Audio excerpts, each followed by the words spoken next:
तुमचं तुमच्या टीनेज मुलासोबतचं नातं मजबूत करण्यासाठी या काही गोष्टींवरती नक्की काम करा.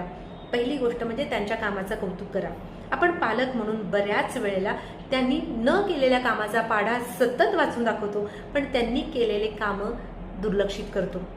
म्हणून त्यांनी कुठलंही छोट्यातलं छोटं काम करू देत, त्यांच्या कामाला एक्नॉलेज करा. जसं की तू खूप शांतपणे बोललास, तू ही छोटी जबाबदारी छान पार पाडलीस, असं जेव्हा आपण त्यांच्या कामाचं कौतुक करतो तेव्हा त्यांना आतून छान वाटतं. दुसरी गोष्ट म्हणजे त्यांना सतत ऑर्डर्स देऊ नका, चॉईस द्या. तू हे कर, तू हे करू नकोस, आता लगेच अभ्यासाला बस, असं जेव्हा आपण सतत त्यांना ऑर्डर देतो तेव्हा त्यांना कुणीतरी मला कंट्रोल करते असं वाटतं आणि त्यांना कंट्रोल केलेलं आवडत नाही. जितकं आपण जास्त कंट्रोल करू तितकं ते जास्त रेझिस्ट करतात, म्हणजे ऐकत नाहीत. पण त्याऐवजी आपण त्यांना चॉईस दिली, जसं की तू आता लगेच अभ्यासाला बसणार की थोड्या वेळाने अभ्यास करणार, किंवा तू लगेच जेवशील का नंतर जेवशील, असं जेव्हा आपण त्यांना चॉईस देतो तेव्हा त्यांना वाटतं की माझं मत महत्वाचं आहे. आणि जेव्हा ते स्वतः निर्णय घेतात तेव्हा ते फॉलो करण्याचे चान्सेस सुद्धा खूप वाढतात. तिसरी गोष्ट म्हणजे ते तुम्हाला सतत बघतायत.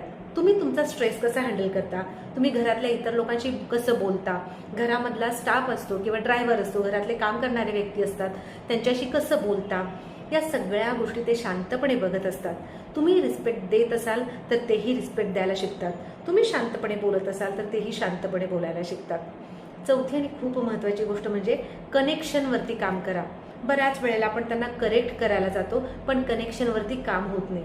त्यासाठी त्यांच्यासोबत थोडासा वेळ घालवणं, कॅज्युअल गप्पा मारणं, त्यांच्यासोबत फिरायला जाणं, एकत्र जेवायला बसणं, या काही गोष्टी तुमचं आणि त्यांच्यामधलं नातं मजबूत करण्यासाठी मदत करतात.